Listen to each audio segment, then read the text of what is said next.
Got it. Okay.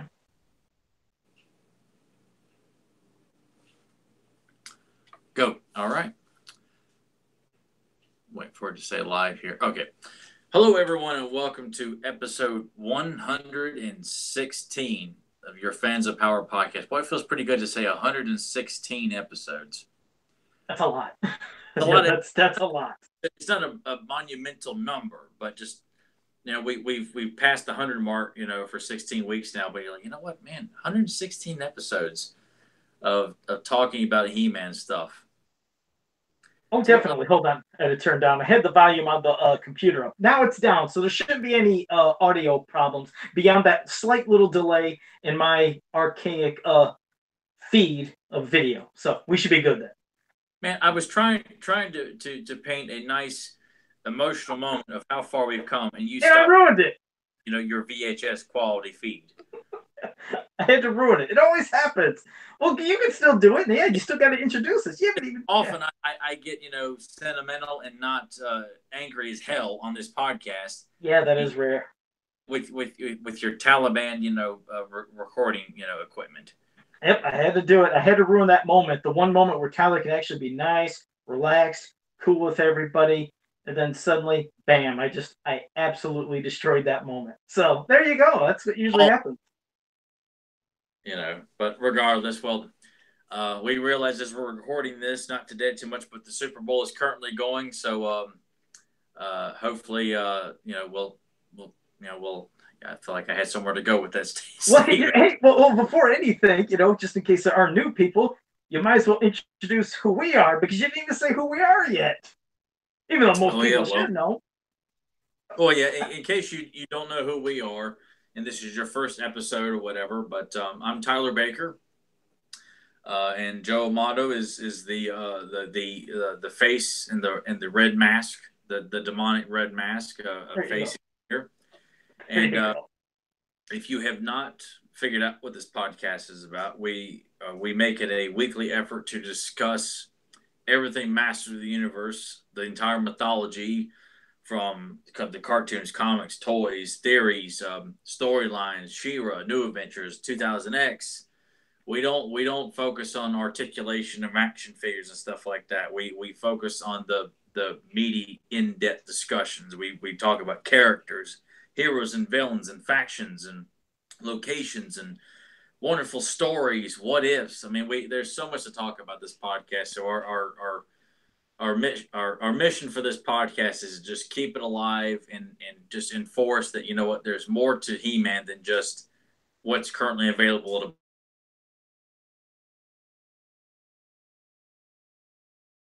I don't know if we just lost Tyler. I don't. Oh wait, I got you. Okay.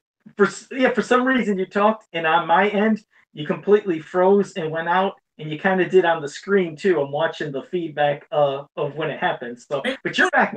I'm trying to build up some good momentum with some positive conversation, and you chime in again with more. Oh, I'm just waiting for like the multicolored bar to pop up on my side. Well, two things. Hold on. Technical Real, difficulty. well, you actually it happened on the actual feed that I'm watching too. So, but here's the couple things. First, I want to say hey to JSP, Chris Simpson, Jackie Miller, Daniel Maynard, and Christopher Dahlberg. And don't worry, Christopher Dahlberg, you're not really late because we kind of started late. So we basically just started. So appreciate every one of you guys joining us here in the chat room. And let me see. Daniel Maynard's being a smartass. He said, Joe, tell your neighbors to get faster internet. They're hurting your podcast. I know I'm not leeching. I'm not stealing any. That Joe, you might want to cut on some slack and customize something for him for some better internet service. Exactly. He's trying to say I'm stealing somebody's internet. Yeah, it's a bad one. It's a pirate-free cable too, so Yeah, I'll upgrade someday, but I don't think it's just the internet. I think it's my tablet because I have an older type tablet, and I'm convinced the video quality that it gives out. Maybe that's what maybe slows it up. I'm not sure, but we'll see. And Nathan Kennedy has joined us in the chat room. So what's up, Nathan? Good to see you here. Who decided to turn us on and listen to us via the Super Bowl, whether you're watching it or not. We appreciate that people listening to us live or making it a priority to listen about He-Man discussions while the Patriots and the Eagles are duking it out. So There you go. All right. Well, yeah. So, anyways, yeah, a lot of people might be watching the Super Bowl. I mean, heck, I was watching it before we started this up too.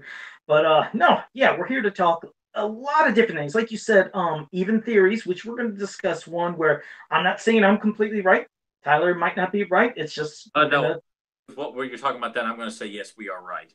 Well, either way, we'll discuss that. People are going to know what we're saying when we get to it'll be the main first discussion. But first, I wanted to say for anybody out there that was into those pop figures, those pop vinyl figures, that FYE, I guess, has got in the mini comic colors trap jaw. So anybody looking for those little pop figures and like the mini comic color trap jaw, it's at FYE. I remember somebody posted, I was like, what the hell is an FYE? I don't have this thing. I don't even know what it is. What's an FYE? I did. I was like, what? I have no clue. Somebody said, oh, it's a place that sometimes they have them in malls. I was like, oh, all right. Well, don't have it at my mall. So I ain't getting nothing around that like that around here. But he's supposed to be an exclusive there. And apparently, I mean, I don't think people have to worry about not being able to get it because when they went FYE, everybody was taking pictures. There's tons of these son of a guns. I mean, tons of them in the Well, stores. So case in every FYE in America, and I'm sure there may be a few that have been overstocked. If you the FYE that's in Roanoke, they have an entire wall just exploding with pop figures. I mean, everything you can think of. But I'd be hard pressed to think that every FYE in America is jam packed with mini comic variant trap jaws. yeah, it's like you said, it might be certain sorts, possibly. So that was that little update. Just wanted to give that. But no, we're gonna start off first with now we've done a character profile on Scareglow before, but that was basically saying, he appeared in this comic or wherever. But there's one thing we didn't discuss, and this is a thing that among fans, there's like a little bit of a division of what people think. I'll let you know what I thought about it, but it's some people think that Scareglow is Skeletor as when Skeletor died and that became Skeletor's ghost. They say that is Skeletor in ghost form.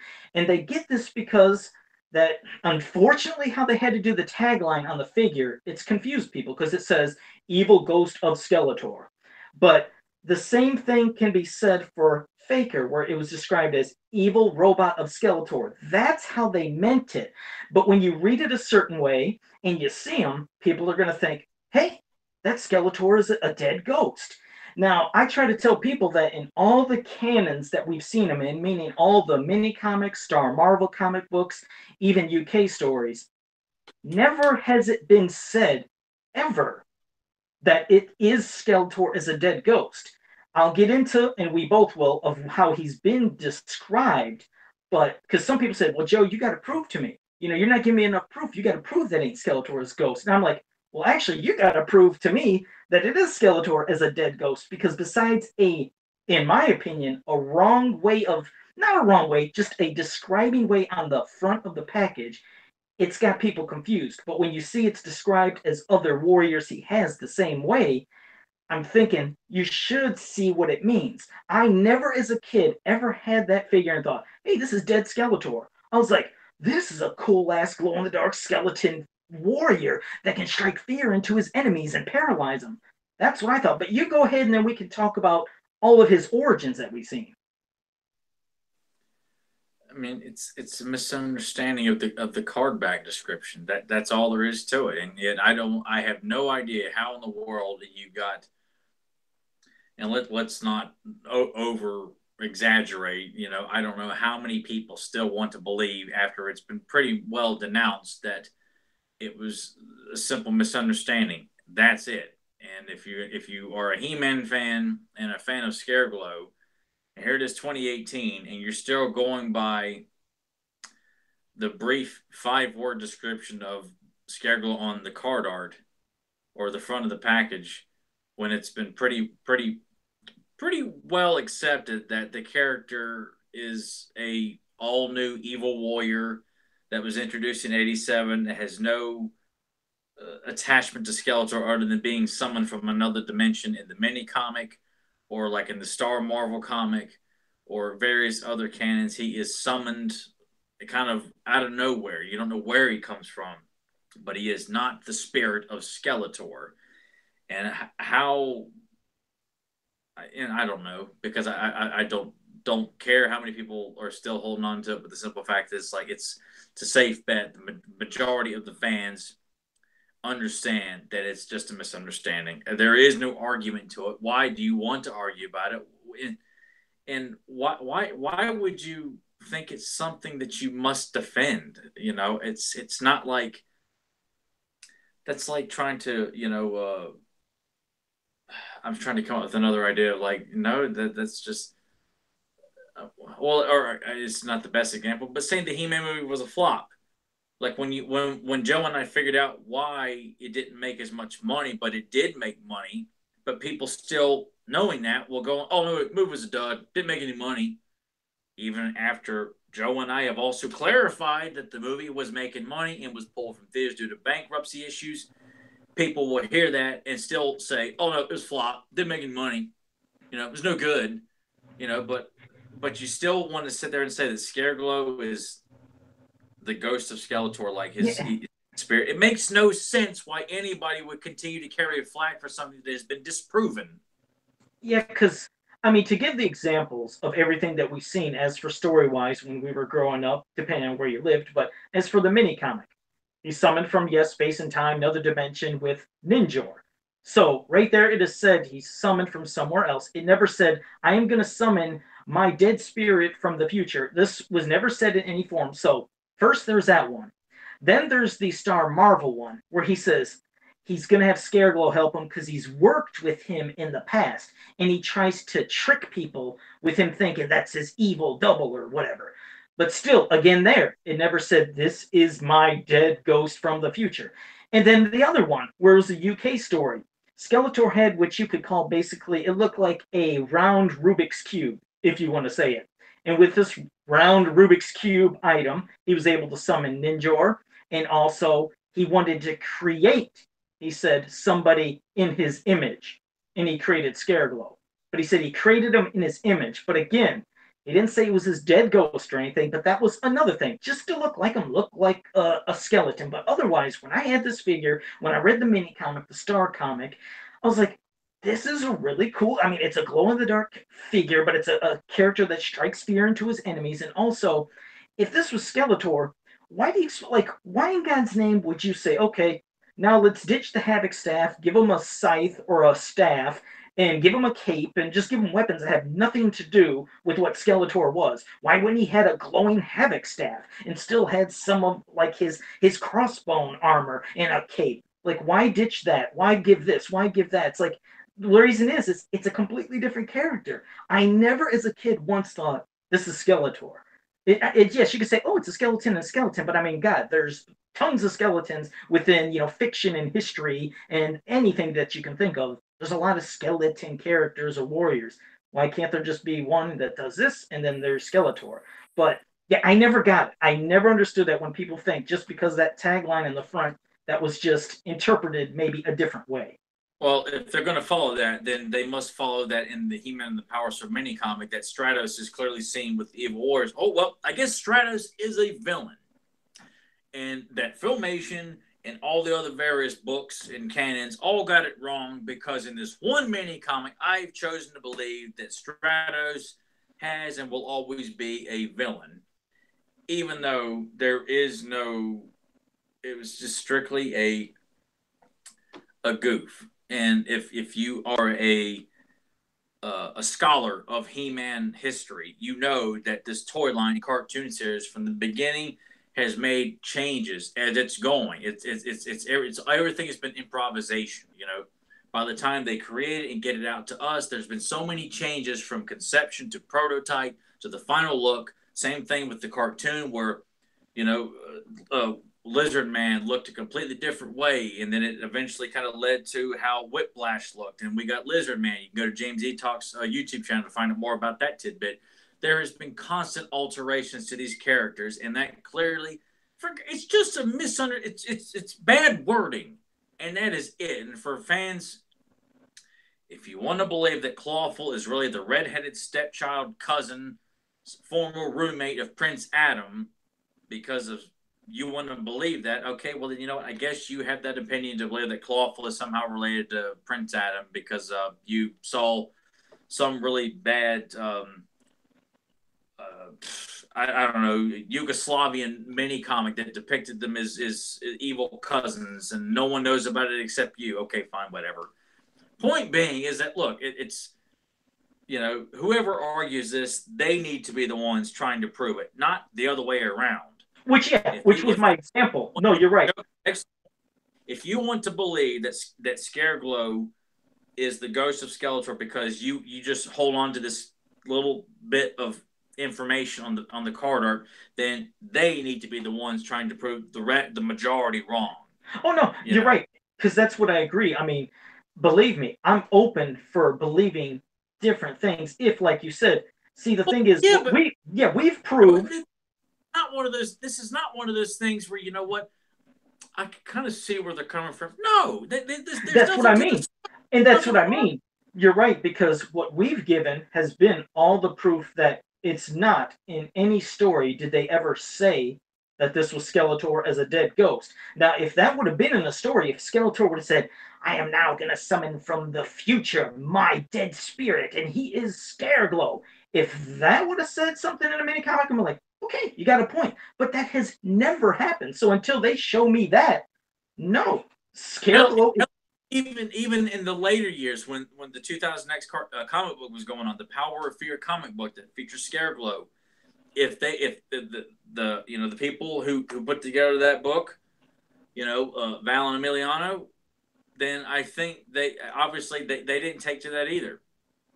I think it's safe to say that no one has really bought the idea, past, present, and future, that Scareglow is somehow related to Skeletor in any form or fashion. It's bad wording. It would have been interesting at first, but there's too much information and stories out there, given how few times Scareglow has appeared, to verify that all it was just a miscommunication, because he's never. As Joe said, there's no hints of him being Skeletor's ghost from the future or currently or anything related to Skeletor. Created an image because of the skull face. That was just one story. That's it. He's depicted, no differently in the He-Man magazine. I think it's where it's like Ninja or Scareglow are setting traps in Central Tower. I think they've always been teamed up. I like that. I always like seeing. I like that too. Not just because they came out, but you know what? That's a pair I can get behind. I can see them, as a legitimate team up. A ninja and a demonic ghost that feeds off fear. It just I didn't know if you remembered it, but that's what I got a kick out of in the one UK story where I told you where they were both brought in together. They played off of Scareglow as his toy gimmick, meaning what was cool is when he was in the dark, if the lights went out, Scareglow appeared. But if the lights came on during that comic and he was in any room with lights, he then disappeared. So it was like Is that the story though with him and Ninja setting? Yeah. Okay, all right. Correct me when I get it wrong there, but no. Maybe they weren't depicted in the He-Man magazine then. What's funny is, damn, I couldn't remember if they popped up, if one of them did. I'll have to look back because I still thought Ninja was in one. In the He-Man magazine comic strips. Maybe Scareglow did, but I think Ninja did. That's what I said. I think Ninja. Oh, and I also want to say hello in the chat room to Justin Hune. Thank you for joining us. And also Wade Thurman, who was contacting us on Facebook. Right. Yeah, so hopefully, he'll pop up here soon too, but want to give shout outs to them as well. But all right, well, I did want to say that's pretty much our discussion on Scareglow. Now the people in the chat room, people in the chat room, everybody, if you all think that Scareglow is the ghost of Skeletor, tell us if you believe that. If not, then just help verify. We're not here to, condemn people for their opinions. No. That's not what we're saying. But when people are saying they need to be convinced more, I'm like, well, how many, how many books of information to have to be thrown down to show you that, there's quite a bit. Yeah, that's what I mean. Hell, is for an example, just get that World Compendium book. and look up Scareglow on there. I'm sure nowhere in there you're going to see, and this is the World Compendium that is covered and taken all the origins of almost all the characters. You're not going to see anywhere about, hey, that's Skeletor's dead ghost. So that's not going to happen. Also, let me just say, What Geeks Do Network, they've joined us in the chat room. So thank you for joining us. It's a very cool discussion. Appreciate that. But yeah, so we do have a character profile on Orko, but we're not going to go back to back with like talking about characters back to back. And from What Geeks Do Network, it's No Job Rob. He just wanted to say he has never thought Scareglow was Skeletor. So there's that. Justin Hume said, nope, not Skeletor's ghost, but maybe Skeletor's ghost, if you know what he said, if you know what I mean. But let me see if anybody else says JSP, I can see where at first glance they would be confused. There'd be confusion. He said, I'm sure at first glance people may have thought it was just a new look for Skeletor, or it could be confusion. That's what we said. Correct. But all right, so Orko, no, we're not going to talk about Orko right yet. We're going to talk about a mini comic. And you know what's funny? Unfortunately, in this mini comic, that might bring up another debate of a certain character who's in this. I know which one you're talking about. Yeah, you bet your ass you do. And we're going to talk about Revenge of the Snake Men. So you started off, and yeah, we could talk about some of the characters that were in this and things that happened as well. This mini comic introduces my favorite of the Snake Men, Squeeze, along with Snake Face and Blast Attack. And to what Joe was hinting at is that there has been debate on who Blast Attack belongs to, which faction, the Evil Warriors or the Snake Men, or maybe some even believe he's his own character. But I think a lot of people, because of this mini comic, he's depicted as a creation of King Hiss, and that's kind of what I've followed.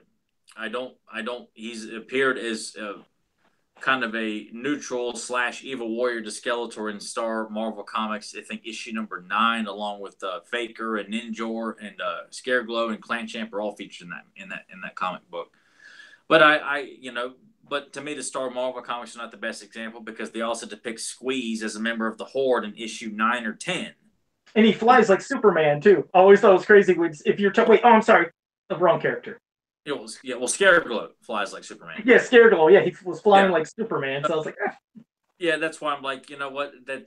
They were all over the place with that book. Not a whole lot of consistency with anything. But I just, even though he's not given the Snake Man emblem on the card art, I still feel like, when he's introduced as a creation of King Hiss, I mean, I guess it could be debated on whether or not Roboto is a creation of Man-at-Arms, because in Filmation, he's a robot from a different planet. But in 2000X and in various books and things like that and stories, he is a creation of Man-at-Arms. I think most people would agree that Roboto is a creation of Man-at-Arms as opposed to a space traveler. And with this, I feel that Blast Attack is a robot of the Snake Men. Much how Skeletor has his Faker robot, the Hordak has got Horde Troopers and various other creations, a Multibot and Mosquitor being cyborgs, robots, what have you. Why shouldn't King Hiss have his own, suicidal bomber robot? Yeah, no, that's true. First, let me just say hello to Luis Coronado in the chat room. Thank you for joining us. But no, that's the thing, is whether they wrote Blast Attack into this mini comic as a quick little last minute thing, because yes, the card he's actually sold as an evil warrior. It does not have the Snake Man logo on his card back. He doesn't have. That's the thing too. I don't necessarily buy that he's sold as an evil warrior, even though the Evil Warriors never had like a logo to say, "Hey, this is the Evil Warrior." Well, I mean, I just meant, it's because obviously since he didn't have the Snake Man thing, you could just say Evil Warrior. But no, I went by the mini comic first. Whether people could have got the Star Marvel comic first to see it, or this, however it may be, the mini comics usually sunk in with most people because most people had mini comics more than the Star Marvel, because you look at the amount of figures that were made in comparison to the comic books, the actual Star Marvel ones. But I see no issue with him being. I didn't have a problem with him being a Snake Man because, like you said, the Horde have their robots, Evil Warriors have their robots, even the Heroic Warriors have Roboto and they have theirs. So, I mean, what's wrong with the thought of, hey, the Snake Men could create a warrior that could explode, and not exploding to where he explodes and people are being blown to pieces in blood. He's more of like a concussion type bomb. He does the damage he needs, it can knock people out, but they're still going to be okay afterwards. Because hell, he's even blown right up in front of the Snake Man. Yeah. So it's like he's just sitting there to do a little damage for the Snake Man to then come in and clean up. Because obviously they can't blow up themselves and suck themselves back together. Which there was an interesting part. There was one thing about this, like the cover of Revenge of the Snake Man. I don't know why, but I couldn't stand how they drew Snakeface on the cover. To me, he always looked like he had a mustache and reminded me of Man at Arms. For some reason, I hated how he looked on that cover. I was like, I see what you're saying, even though I also see it's like the image of like the young lady and the old woman. Like you look at it a certain way, you see an old woman, the other way you see a young lady. This here looks like it's Snakeface with the decrepit droop, saggy, scaly face. But yeah, it does look like Man at Arms' helmet with a mustache of design. Yeah, I see both there. Because this, it's a good story. They want to obviously kidnap, I believe, Queen Marlena in this story. And you'll see that, yes, the sorceress will impersonate Queen Marlena, and they think they have the queen, but they don't. But through this issue, there was just a couple things that it's funny how things stick out in my mind. Because beyond Snakeface, there's a couple scenes when they draw King Hiss later in that comic. And when he's like lunging forward to attack, his face even looks white and gray, and he looks like Snakeface. I was like, that's King Hiss. Why is he drawing white and gray face in these couple panels? I don't know if the artist forgot to color it in, but when I looked at it, I felt like, wait, is that Snakeface? I was like, wait, no, Snakeface is there. I was like, wait, what happened? Because he doesn't look like King Hiss. You'd have to see it later in the issue. I don't know if you know exactly what I'm talking about. I think it's just the coloring error, that nothing more. I don't. It goes back to mistakes that were made as this line has progressed. They happen all over the place, whether something like this, a description is misinterpreted. You've got characters for different factions that clearly are wrong. But it's just kind of one of those things I just embrace is part of the charm of this line, is that there are, simple little mistakes here and there, and this is just... we even get Squeeze in this. Remember being referred to as Tanglor. You get to hear him being called Tanglor in this. Tanglor, just like Cyclones was a tornado. Yeah, and it's mentioned once in the Spike Strikes mini comics. So, when as a child in 1987, you pick up Squeeze and you see him in this mini comic depicted as Tanglor. It's another prime example of the constant improvisation and constant changing of this toy line that. It's that to me, it's one of the most fascinating things about this property is all the changes that were being made up at the 11th hour. Yeah, and pretty much people in the chat room, Christopher Dahlberg, Daniel Maynor, Luis Coronado, they pretty much say, yeah, Last Attack is a member of the Snake Man. So that's cool. I like that. That's how he is for me too. I appreciate that support there because he is. Yeah, no, he is. That's how I've always seen him. Never seen him any different. But yes, so. This is where you get to see Snakeface, and obviously Snakeface is turning everybody into stone, which even at the end, it kind of backfires on him after he turns all of his fellow Snake Men into stone. Then we get the basic Clash of the Titans move where He-Man puts a shield to show the reflection, and bam, then Snakeface is turned to stone. And you find out also in this, because Extendar's in here too. Like I said, when we do the comic discussion, we don't read it page by page and everything, because we still, we want you guys to enjoy it. We don't want to spoil it in case you didn't see it. So me and Tyler do little, basically wrapping up certain parts so you can still do it, just in case. But, so Extendar's in here too. There was a certain panel that cracked me up. I think it's when Squeeze was holding Extendar, and Snakeface yells to Squeeze, "Look away!" because he's gonna, use this, expression to turn Extendar to stone. And I was thinking, well, okay, Extendar, you just heard him say that. Why don't you look away too? Because he turns Extendar to stone, and then Squeeze says, "Thanks for the warning" or something. I'm like, yeah, because Extendar is too stupid to realize. Did you hear what he just said? Look the other way. That always killed me as a kid. There is no, disastrous story going on if we have the heroes just, okay. It just killed me. As a kid, it really did drive me nuts because it's like I felt like I was watching one of those episodes of a cartoon or a movie where you're yelling at the screen. You know how you've done that before, like "Look out, move, don't fall in the No, hole." no, I do not do that. Because I enjoy the heroes being put in a dangerous situation, so that way when they make their big comeback, it's epic and it's powerful. I I'm want not him to move. I Dolph wanted Lundgren. him to. I did. I always wanted to. I wish I could change it. Like I was watching movies, like please turn the other way. It used to drive me nuts because I loved Extendar so much as a kid. I hated that he sat there and got frozen, and turned to stone. I was like, damn it, why did you Dude, turn? Stan, he's fighting Squeeze. If Squeeze is even depicted on his card as taking an Extendar, Rio Blast, and Snout Spout at the same time. He's a So I'm moron. quite sure that this guy has got Extendar in such a struggle here that he's not thinking about, oh dear God, I'm being, turned to stone. Like, is you just don't get proper storytelling, do you? Oh, Joe. I don't, not at all. So that part did kill me. It killed me as a kid. But one thing I liked now, Are this you sitting home like Indian style in front of your TV and going, oh, you've done it again there, there you go. No, now this is shut up. Well, there's one thing that I liked in this comic. This could be me maybe not seeing something properly, Well, but that's a stretch. isn't that a stretch? Yeah, shit. Well, anyways, um, I always seen something in this comic, and I thought it was a little nod to something that happened earlier in the comic, but maybe I wasn't seeing it properly. It was when they were bringing Queen Marlena's, stone body. Of course, it's a sorceress, but when Ratlor and Cobra Khan were bringing her to King Hiss, it looks like Cobra Khan has his arm like in a strap, like he has a broken arm, and it's like wrapped in a red bandage. And I thought earlier when Blast Attack did his concussion bomb and knocked all the Snake Men away by accident, they're all like hurting and laying down. Is that just me, or do you see? Don't you? It looks like it's in a sling. It looks like his arm's in a But sling, and I don't Cobra Khan's in this, man.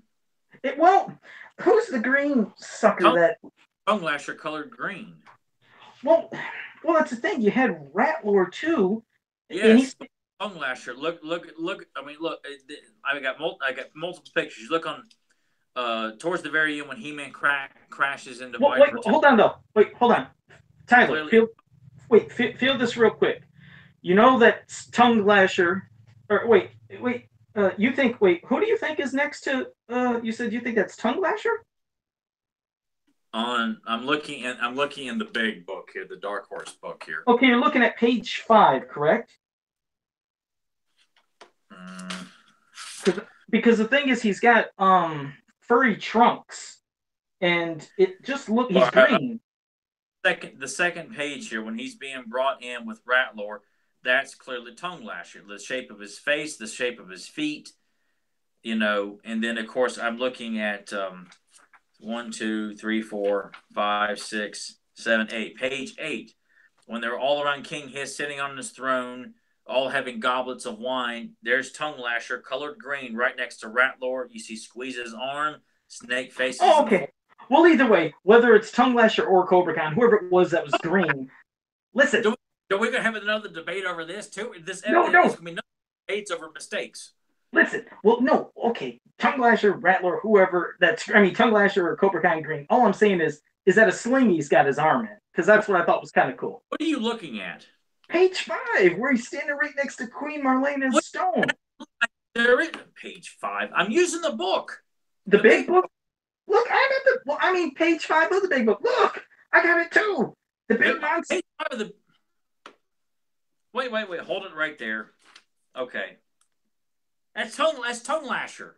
Okay, but I'm saying, isn't his arm in a sling? Yes, his arm in the sling. Yes. Great eye. Oh, you sucker. That's all I want to say because he didn't have it nowhere else then. You're making all this stink because it's tongue lasher. Excuse me, with his arm in a sling? Well, I thought it was funny because you didn't see it anywhere else in the book, so I thought they did it as a quick little funny nod of getting injured earlier. It's like, what the hell just happened? Everybody's in the chat. I'm like, what is going on? So that's all I was saying. Was he had his arm in a sling, and I didn't know if anybody noticed that. So there. Yes. Yes. I was like, what the hell? Anybody ever see that movie Scanners? Yeah. I was like, how did we turn me just talking about the character with his arm in a sling to, oh, okay, I meant, okay, tongue lasher instead of Cobra Khan or whatever. It's like, who cares who? I just meant, did you see the sling?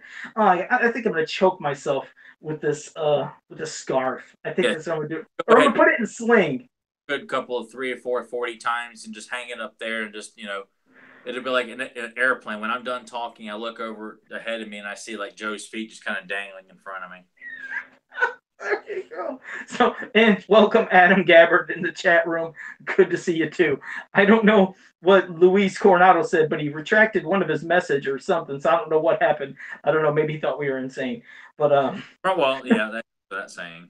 But anyways, no, He-Man in this comic, his power sword is enough to break that spell of having himself turn to stone, and he just puts it right on Extendar and breaks his spell. So there's nothing basically that I guess can, at least from this canon of this comic, would be able to turn them back to normal. Well, So you had to come up with something because when you have a character as powerful as Snakeface, who is a male Medusa, that's an extremely powerful character, and I almost feel like the character is never used properly because he is so powerful that it's almost like he kind of is a victim of his own power, and that's obviously what they do is, you always, just like in 2000X, the character was immediately just kind of taken out of the story at the beginning or, halfway through the second episode, and he's never seen again. yeah, because that's what I liked is He-Man didn't, like he could have freed all the Snake Men from their stone prison, but he was like, he's gonna make them like wait a while, like let them stay in their frozen stone state, and maybe he'll get to them later. That's what I thought was cool. Was it even affects them to where they can't break it, including the person who did it himself, Snakeface. He's stuck in that form until He-Man decides to, unstone them, whatever the word would be. Yeah, and it's unfortunate, that that's a Snake Man. I feel like that clearly needs to be used a lot more in a much more efficient way. Like I would almost feel like even though that's what the character does, that you would want to save the turning his victims to stone from a much more bigger, impactful moments instead of constantly coming out and squash it, almost like a professional wrestler that comes out and squashes his opponents real fast and then the match is over. Like, well, where's the excitement? Where's the build-up for something intriguing? Like you're waiting for Snakeface to pull off this big finisher, but he does it at the beginning of the match. You're like, well, that's cool for a little bit, but then you kind of want to see a little bit more to the match as opposed to coming in, squash 1, 2, 3, boom, it's over, head back to the curtains. And Yeah, because he can be too. Yeah, it's almost like he's too deadly. I loved him though. I love the character, and I would like to see him use more. But I feel like he's always taken out immediately because just hold the mirror. How powerful he is. I know. I hate it sucks. Yeah, I always hate the mirror thing too to knock him out because I always thought, man, this is to me. I mean, he always was my favorite Snake Man when I was playing with that toy. I love that gimmick. I mean, I love Clash of the Titans also, but I always thought, bam, I used to act like he was freezing everybody and turning them to stone. But you're right, it's like he's so powerful, then they always have to like find a way, well, let's get rid of him, let's have him see his reflection, because otherwise he's gonna turn everybody to stone. But man, I wanted him to appear along with the Snake Man in the Filmation cartoon so badly. Man, that's why I wish that, Filmation could have had another season of He-Man. I would have loved to seen all the Snake Men popping up there as their own faction, not just... Just like some of the others, man, I don't think he'd have been given proper treatment. I mean, if Spike weren't too bad and Tongue Lasher weren't treated with like the best, depictions, Snakeface, as deadly as he is, he'd have been portrayed pretty poorly, I think. You think He-Man probably been using his sword a lot to show the reflection back to him or something? Like he would have did that and He-Man would be like, He-Man, and then bam, just reflected. I almost feel like he probably would have been a character who would have been used once, and that was it. Kind of like Jitsu, where he's got one prominent appearance in an episode, or one episode that he has a prominent spot in, and of course it's taken out with his own reflection, and that's the last you see of him. Which kind of like what they did in 2000X, where he's introduced as very powerful and turning all the evil warriors to stone.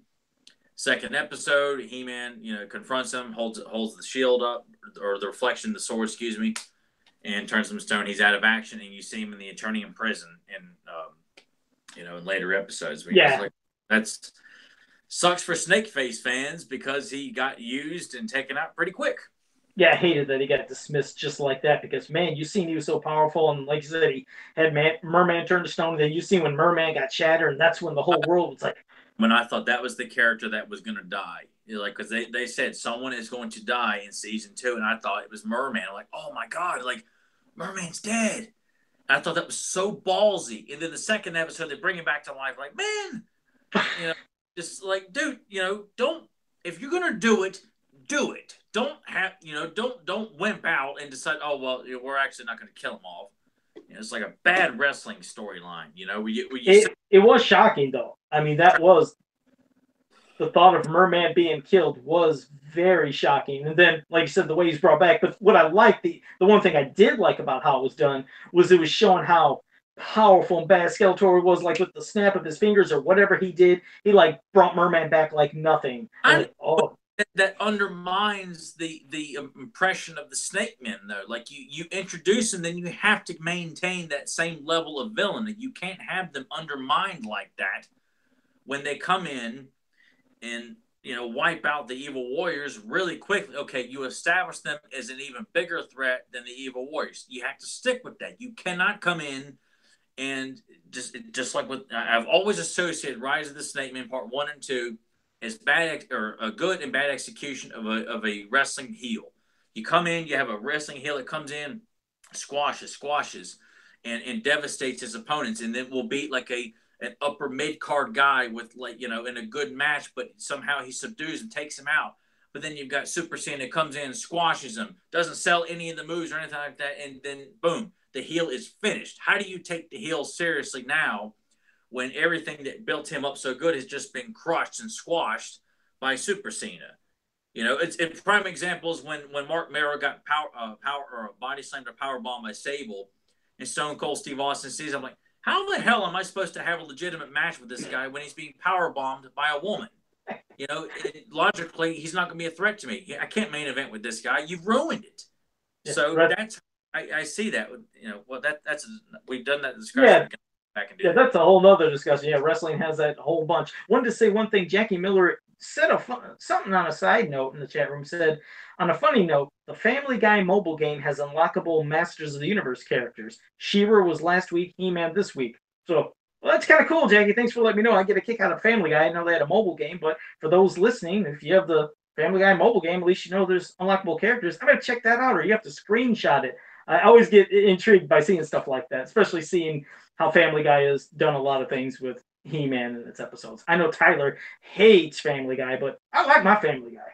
So I like Family Guy, then I got burnt out on it. I just felt like the cartoon didn't hold up for a second viewing when I would go back and rewatch the episodes, and I just got sick of it. I get sick of the singing and dancing, and I appreciate all the throwbacks to the '80s and cartoons they would do, but just got to where they would find one bad joke and drag it out. Like, God, this is not funny anymore. So no, I don't watch it, but I don't denounce people who like it because it has a humongous fan following. I'm more partial to South Park. So all right, and also in the chat room, Adam Gabbard said, "You, Tyler, are awesome for what you know about He-Man and She-Ra." So there you go. You got a compliment. Saying that, bud. Yeah, of course he says I'm a moron. Everybody in the chat room said Joe sucks though. Well, thanks a lot, everyone. Well, at least I got my good fan. Picking that up, or is that true? No. Well, at least I got Alex. I got Alex Rice. Good kid. He's a super fan of Mojo Lock. So that's a good kid right there. So that's my number one fan. But I asked a question, Joe. Are people saying you're stupid and I'm smart? Well, no, they actually didn't call me stupid, but they did say, no, Adam gave you a compliment in the chat room, so that was cool of them. I don't think that about you, though, but whatever. But yeah, so no, this is a great. You're a heel. I'm a heel. I'm somehow became the heel on the show, and I don't even know how. Hey. He beats me every week when we all know I squash him on every episode, but he comes back the next week. Oh, Tyler didn't beat me. I mean, Joe, Ric Flair of podcasting. I'm always trying that double axe handle off the top rope. That never happens. I get caught and I get thrown down. I go up every single time. And thank you, What Geeks Networks Do in the chat room said, Joe, you rock, said you both rock. So yeah, we appreciate the compliment. So that was Revenge of the Snake, Revenge of the Snake Men. It is a good comic if you haven't read it. Now, you can find it online somewhere if you've never seen it. Comic. I like seeing He-Man taking the battle tram. I always like seeing that being used. It was just like it it was fun to sit there and make it sound like, faster transportation across this big, massive, playset or battleground. You use the battle tram to get you there faster, as opposed to leaving Grayskull Tower and going on foot. It was just fun to think that he was got to run to Central Tower and catch the battle tram there, and then take it over to Viper Tower.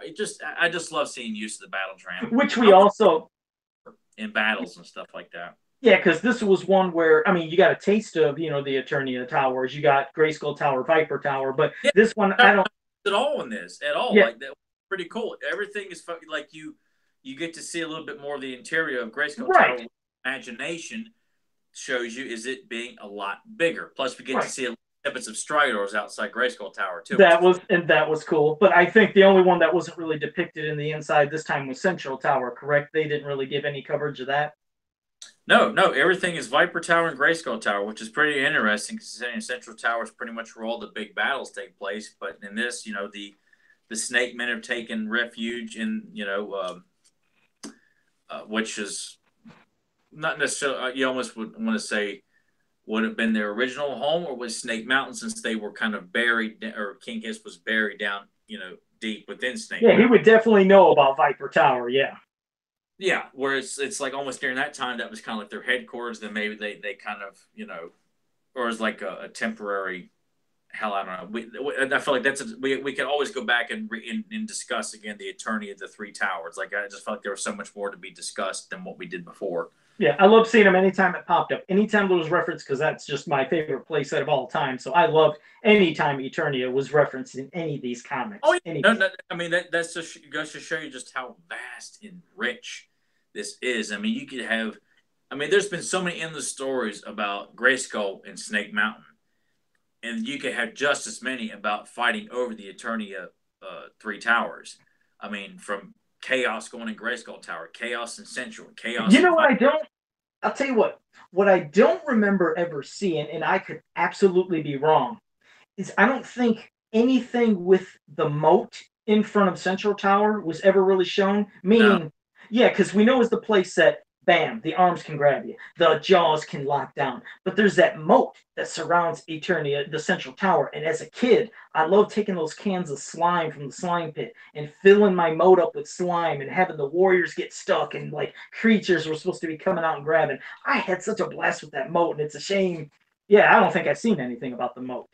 No, that's the part. It's a shame that it wasn't used. And I figured if it was going to be used at all, it would have been in the Ultimate Battleground mini comic, where they really tried to depict the big features of it. But since the moat was just kind of like a visual as opposed to an actual action feature.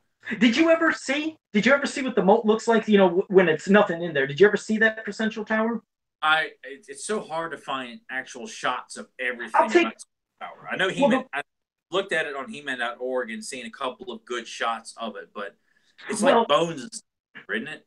Yeah, that's what I mean. That's why I should take some good pictures. You see bones. There's even it looks like, like a grate, like there could be an underground area. You see weapons. It like looks like it's remnants of lost battles and warriors and souls and things. It's like it could be a disgusting thing of what could exist in that. So I would love to just see if Central Tower ever came back and they just, did a story where they showed something happen with that. I'd just like to see fallen warriors or something attacking, and there's a crazy moat creature that they had to battle by trying to get past. Yeah, I would love to know that there would be, some sort of, because when you think of moat, you think of some sort of monster residing down in the kind of sludge moat, that wants to grab people and pull them down and eat them and stuff like that. So there's so much you could do story wise with the Three Towers, man. And it's like we said last week with the Giants and Pre-Eternia.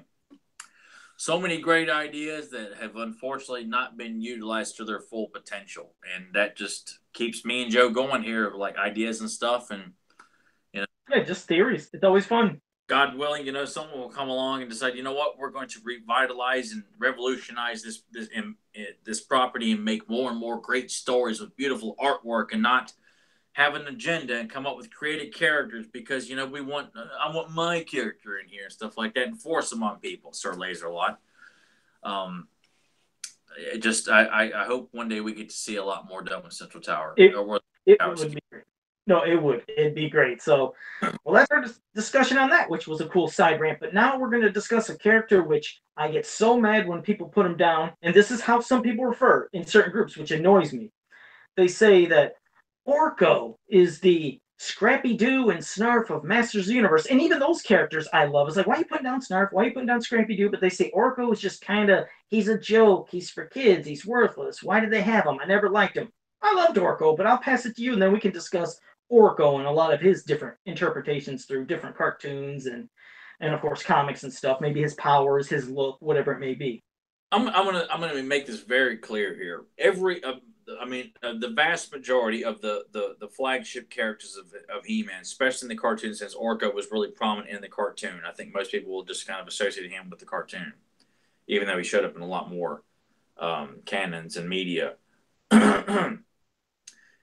From He-Man to Teela to Skeletor to Beastman to Evil-Lyn, the Sorceress, Man-at-Arms, Trapjaw, Triclops. All these prominent characters have been depicted poorly at some form or another in the Filmation cartoon. There's episodes where Skeletor is portrayed as a complete bumbling idiot. But you've got other episodes where he comes off as the ultimate alpha male of villainy.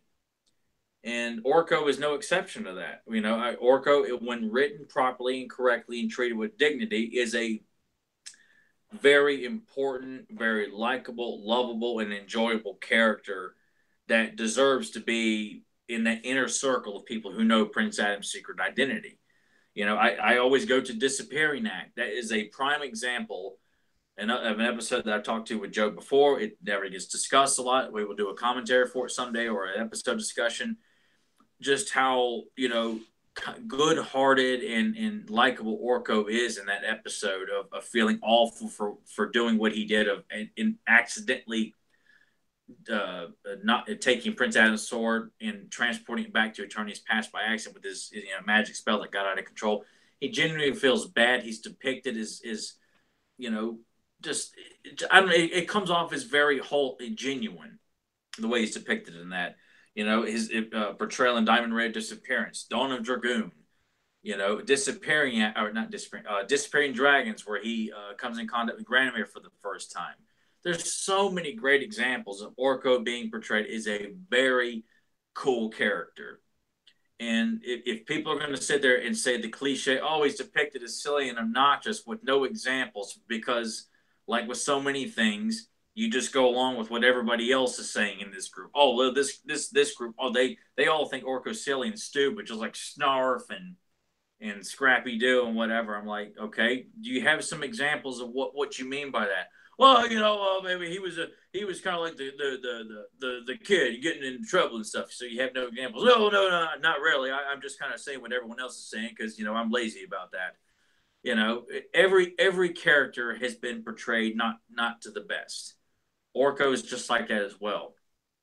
But that's why I get so mad when I see Skeletor being depicted as this, like, what the hell does that mean? Which I've never heard in the cartoon. I saw it on Facebook the other day. Someone shared a picture of Skeletor posing with the caption, "Meh."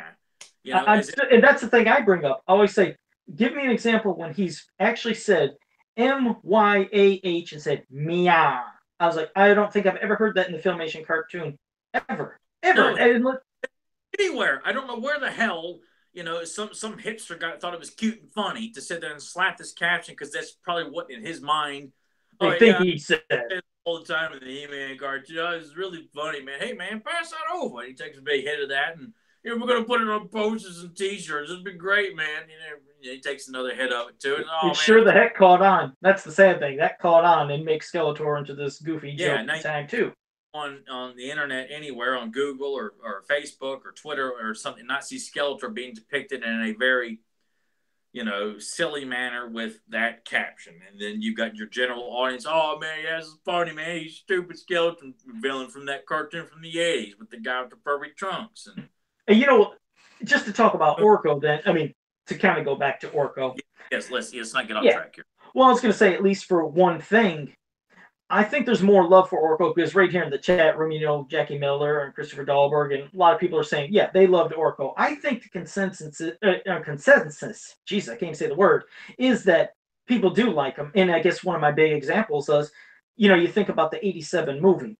Orko wasn't in that. We got Gwildor, so they couldn't do what they wanted to give us Orko back then. But the thing is, that's what you hear from a lot of people. They're always like, "Man, I loved Orko. It'd been nice to see him in the movie." So it shows that people do love the character. There are some people that focus on, like you said, oh, he had a bucket of water fall on Man at Arms and eggs, and they want to think that he's just bumbling and worthless. Now we know they had to obviously they dumbed down his magic abilities. Like he's King to Eternity, and apparently his magic doesn't work right. But on Trala, he's the most powerful Tralan wizard, they said, and his magic works great, and he's super powerful. It's like when we talked last week when we were talking about Montork.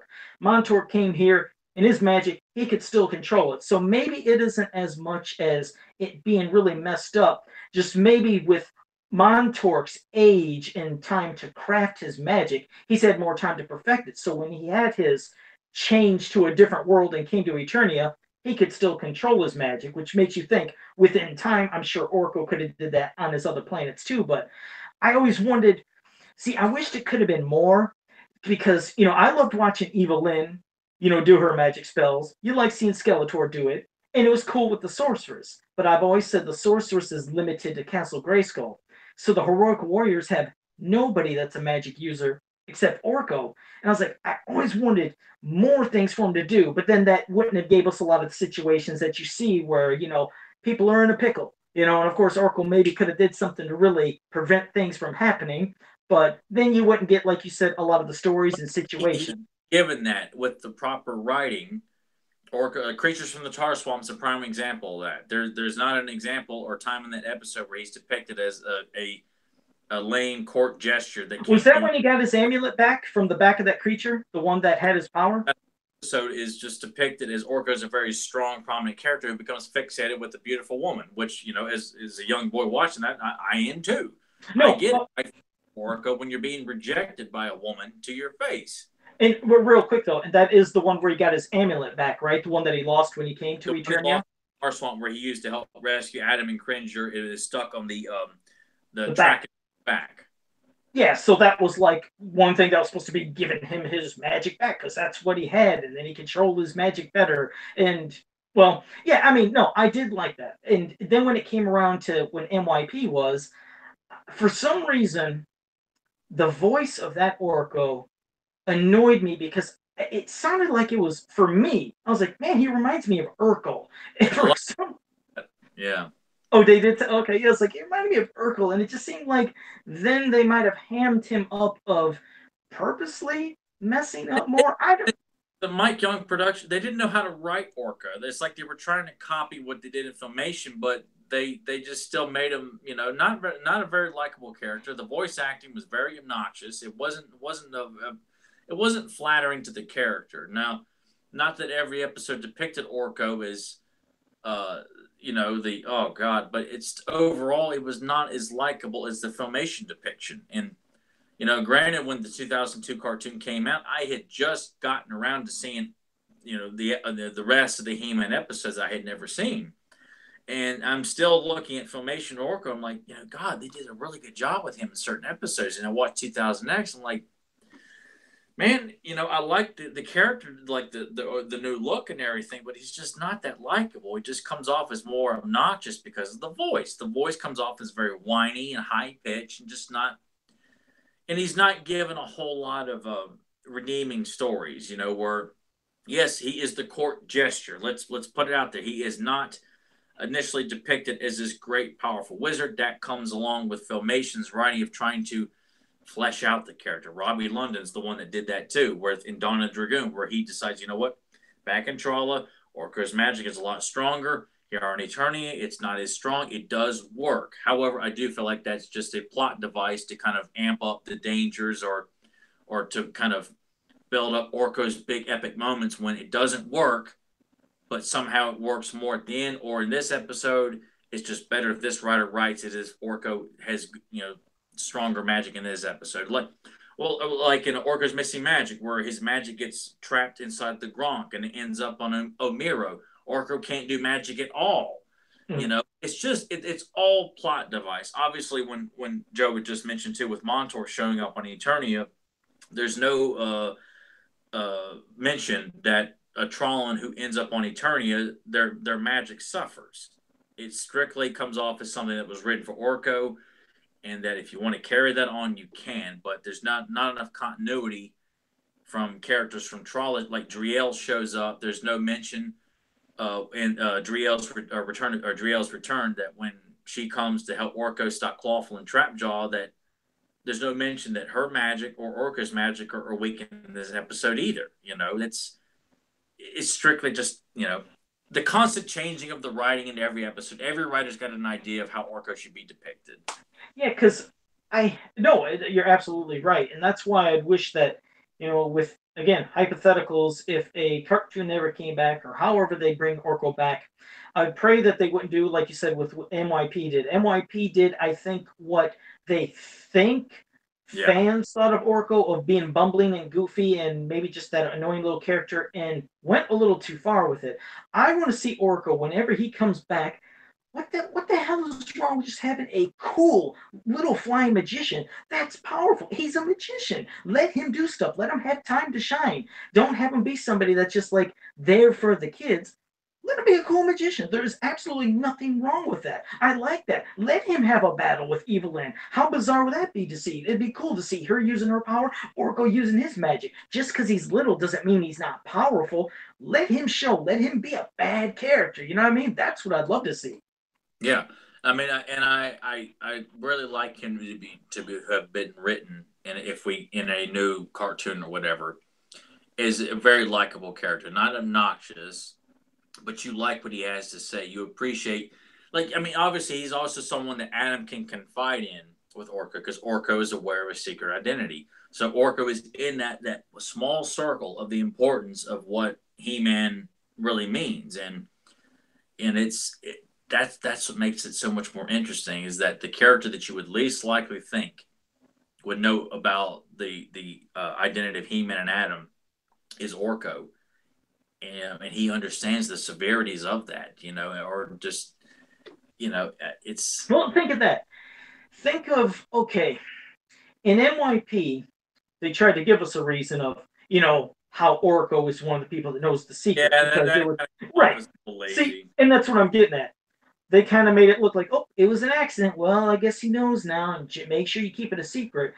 But when you think back when you were a kid watching Filmation, they never explained, so you can almost wonder, what was so special about Orko that he was given this very special secret that only Man at Arms and only this sorceress knows. Like, what was so special about Orko? Like, you'd figure, you wouldn't give that to somebody that you wouldn't have any confidence in, to where you'd think, oh, if I tell him, he might tell somebody else. You figure he's important enough to know this very powerful secret that only two other people would know. You know what I mean? That's what makes Orko seem like he's a very special character, to be given that, that honor of knowing He-Man, Prince Adam's secret identity.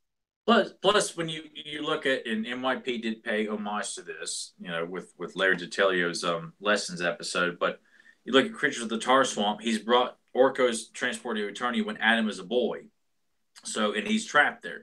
So naturally, Adam and Orko grow up together. Orko obviously doesn't seem like he ages much, almost like Kralin ages a lot, like Yoda. It's just they just have a longer lifespan. Whereas Adam is a grown up, and Orko, they almost kind of feel like they're kind of the same age. You'd almost feel like, maybe to a certain extent, because Orko shows it very confident in Creatures in the Tar Swamp, like he's a very experienced wizard / magician in that. But they have grown up together, so maybe his year, he's like he ages 1 year in comparison to everybody else aging 20 years. Maybe that could be a Trollan, connection of years. I just picture, that the Uncle Montauk has been around. He's seen a whole lot, probably even not as old as like living during the pre-Eternia days, but probably not too long after that age on Eternia has come and gone. The Three Towers have been sunk. The dinosaurs are gone. Hero has passed away. The Snake Men have been buried. But in Tralla, you could picture him as being a very young, kind of Orko's age at that time. That Uncle Montauk has seen a whole lot, whereas Orko, Montauk, I'm getting my Trollans mixed up here. Point being is that I'll picture that the Trollans age a lot slower as opposed to humans. But knowing that Adam and Orko have grown up together, I imagine they were good buddies because Orko does like to have fun and relax and goof off like Adam does. Oh, one quick He thing, Tyler. Go ahead. Because like I said, I can't remember every single episode that things happen. Like I said, I've watched them all, but I can't memorize them all. But Grimbot brought up a good example in the chat room. Said, like who says that the secret, that he was given the honor of knowing the secret. He said he likely saw Adam transform purely by sheer accident. Did that happen in the cartoon? Is that maybe how it could have happened? No, in the cartoon, it's always depicted as that from the very beginning, Orko is. I mean, it's in the opening sequence. I mean, I didn't know about in a flashback, like how you talk about some of the flashback things when he was a kid or something or anything. No. It's never shown. How Orko came across, and I don't recall it ever being mentioned on how either. Yeah, because I guess you're right. It's like they say in the chat room, speculation. I mean, yeah, we're just theorizing. I mean, hell, he could have been given the honor, or he could have just. Oh wait, there was a slight delay. No, but no, you're right. I mean, he could have seen it, by accident, or he could have just been given the honor. But no, I kind of feel like just because Orko is written as the comic relief of the show, that he just kind of falls into stuff. Like, no. I think Orko has been portrayed, very competent and very serious a lot of the time, aside from the gags they do give him on the show, enough to where I could buy the idea that when Adam is given the responsibility on his 18th birthday to become He-Man, that Man-at-Arms and, Orko, Adam probably even says, Orko, you can come with me, I've been summoned to this mysterious castle with Man-at-Arms. You can come with me. Man-at-Arms being completely against it or whatever, but Adam insists on Orko coming along because they've grown up together. He confides in Orko. Growing up as a prince, he doesn't care for the whole royalty lifestyle hitting on and flirting with women. yeah. And Tila off. So I'd imagine him and Orko have a lot of guy talk. Sure. So I could see Orko genuinely, naturally being someone that Adam would confide in. Look, I've been given this tremendous responsibility that someone he also talked to Man-at-Arms about, because Man-at-Arms also can be written as a very stoic and wise character. Prince Adam No More is a prime example of that. So I'd like to think of Orko as being someone who was very competent enough and thought of enough by Prince Adam that he either shares it when the responsibility is given to him, or he is brought with him to Grayskull when the sorceress hands him over the Sword of Power and says, "You have now been given this tremendous responsibility." Which would be nice. Yeah. Yes. No, I agree. I mean, it'd be nice. In my mind, I'd like to think that, yes, it was, Adam confiding in him, or he was just given the honor of knowing it. But no, I absolutely, Grimbot, you're right. It's just theories. And like you said likely. It's not like Grimbot was saying that happened, but it's good. I mean, yeah. I like we're doing speculating and showing theories too. There is no concrete evidence, and frankly, I like it better like that. It's more fun for all of us as fans to come up with their own theories, right? Opposed to someone deciding, oh, you know what, this has never been explained. Well, by God, here you are. I've explained it. Exactly. Like when me and Tyler are saying this, we're absolutely not saying just agree with what we say. I love hearing all theories. That's what's great, because it just makes you use your imagination when there's something you didn't have. It's fun. It's fun, like I said, just to speculate and just think, how could something have come to be? So, but no, so Orko, like I said, to me though, to wrap up with the Orko discussion, I never thought of him as a worthless character, a bumbling character, or a character that didn't have a place in Masters of the Universe. I've always thought that he was a fantastic character. He was enjoyable for me. I liked him as a toy. I liked him in the cartoons, not as much in MYP. And he appeared in quite a few comics and other, forms of media, books and things. So he's been in a lot. But no, Orko to me has never been bumbling, worthless, and I've always liked Orko. Yeah, I do too. To me, he's just as important as Battle Cat is. Orko is a staple of Masters of the Universe mythology. I don't care for people who want to subscribe to this first 4 mini comics and say, all right, well, you can believe that too. But to me, Orko is just as important as the Power Sword and Grayskull are to the mythology. Like, you have to have Orko. He has got to be there as He-Man's buddy, or Adam's buddy, He-Man's buddy, someone that they fight battles together. They talk to each other. It's not always business with just Adam and Man-at-Arms. Like, you feel like Orko can be a little bit more laxed when Adam needs to confide in or talk to somebody. That's not someone who's in a position of authority in the royal court, from his parents to Man-at-Arms. Well, okay, Dad, one other quick thing. What are you laughing? What did I say that was so funny? Not you. It's in the chat room, which was being said. I was just going to bring it up, but Christopher Dahlberg said, "Oh, Jesus, would you just answer somebody's question?" I didn't get to it, but Adam Gabbert is in the chat room, has been saying, do you remember the commercial bumpers? Yes, where Orko would say, He-Man and the Master Universe will be back after these messages, and then he'd come back and say, now back to He-Man. And yeah. I do miss that those were not put in the DVD. I don't think they were in the DVDs, were they? No, they weren't, unfortunately. No, they're on YouTube to view for your viewing pleasure. I think all of them are, and I don't remember if James Etalk has put together like a compilation of the commercial bumpers or not, but they're pretty easy to find on YouTube. I mean, the one where he's spinning around, the one where he tears the paper and tapes it back up. There's several of them. So if you just want to find them, they're on YouTube.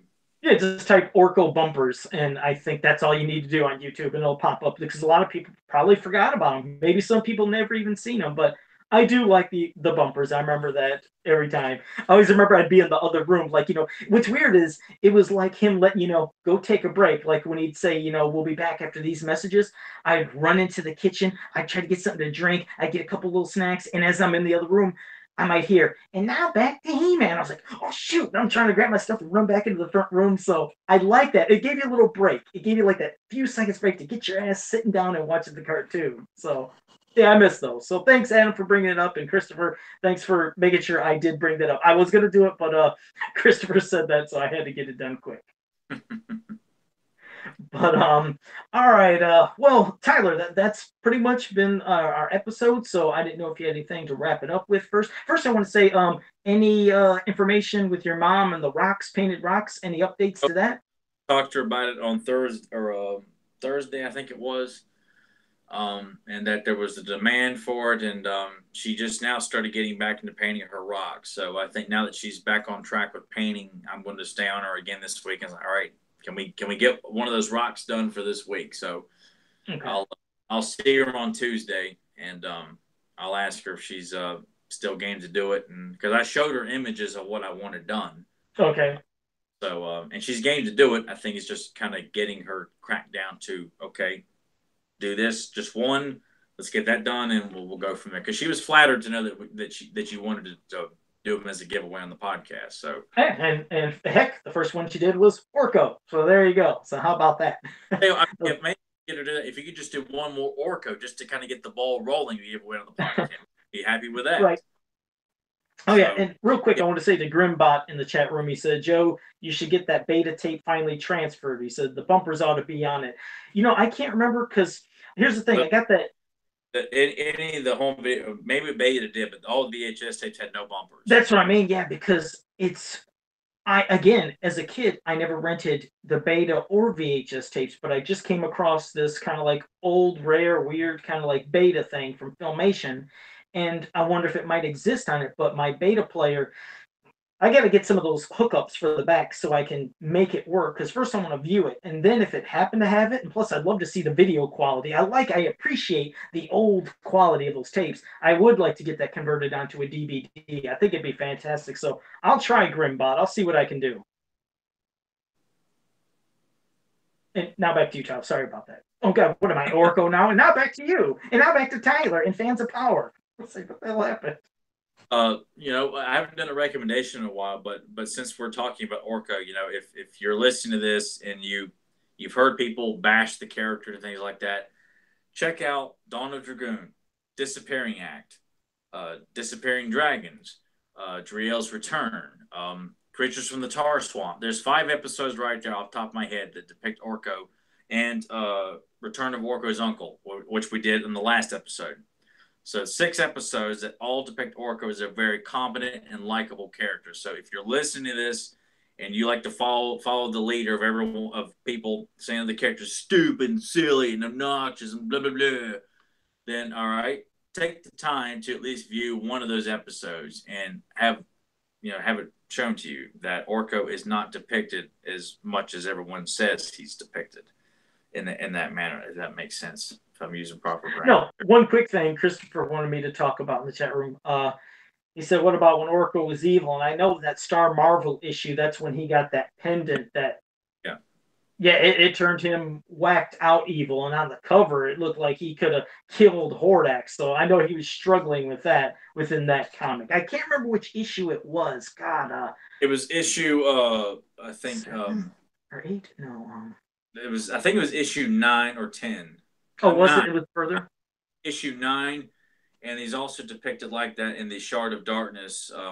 I think issue 1 and 2 from the 2000X comic as well, where he's got that kind of necklace that he found, like that diamond necklace. I did. I always loved the cover though for that Star Marvel one. I'll probably have to share that later, but I loved it when he's just shooting all his power into Hordak. It's like, oh my god, because it made it look like he could kill him and destroy Hordak. But if he does that, he'd destroy himself or something. I forgot how it was phrased, but yeah, I remember that well. So, but all right. Well, did you have any recommendations, anything, some places to go before you those episodes?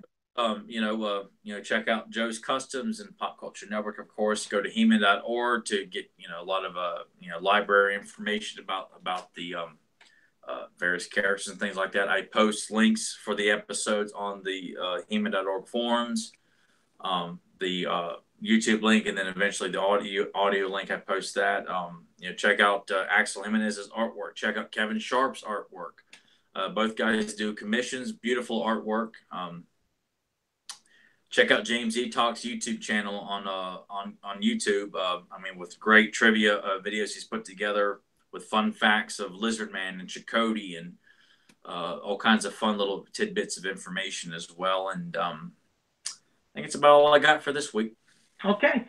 All right, me. I'm just going to say what I always say. Well, first, let me say thank you, everybody in the chat room, for joining us. We appreciate all your feedback, your questions, your comments. Like I said, I say it all the time. Love having you guys here, and just hope you enjoy it. And like I said, it's always good to have some back and forth with you, you guys as well, and hearing your thoughts on things and how things can be, interpreted. That's what this is all about. We love good, healthy discussion.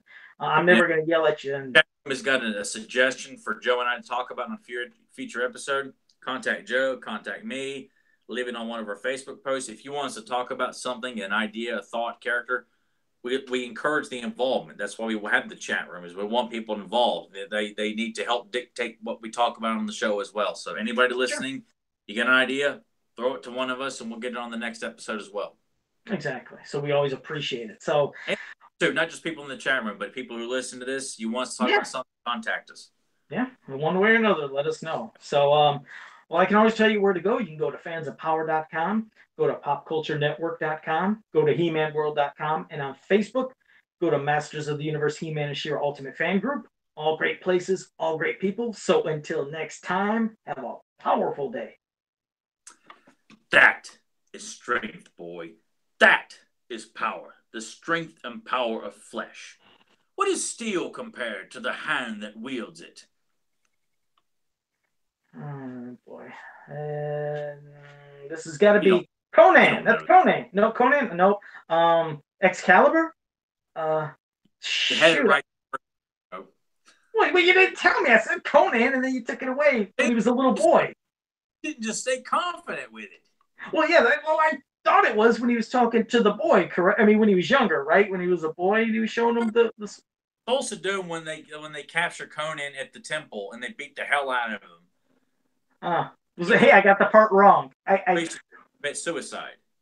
I got it all wrong. See, so guys in the chat room and listening, I kind of got it, but I didn't get it. But that's the story of my life. I'm always screwing up these things. I tried though. So. It's like got to the finish line, but he fell on his face when he hit the tape. He just tripped and fell.